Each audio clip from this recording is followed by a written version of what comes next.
দক্ষিণ আফ্রিকা বনাম ওয়েস্ট ইন্ডিজের মধ্যে টেস্ট খেলাটি চলছে। এবার রান আউটটা আমরা দেখতে পাচ্ছি এবং আউট আউট আউট ১১৩তেই ২ wicket West Indies. ৪৯ over ৩ ball চলছে এবং আবার শট করলেন এবং বাউন্ডারি ৪টি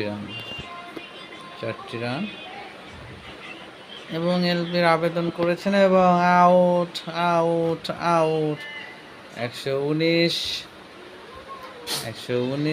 ওয়েস্ট ইন্ডিজ ৩ উইকেটের বিনিময়ে এবং আমার মনে হচ্ছে লেগে বলটা চলে গেল, আউট দিল কেন জানি না। এবং super cut out West Indies ১২৪ রানে আর একটা উইকেটের পতন। ও সুপার, চিলিপে ক্যাচটা দিয়ে দিলেন। টেস্ট চলছে ওয়েস্ট ইন্ডিজ বনাম দক্ষিণ আফ্রিকার মধ্যে।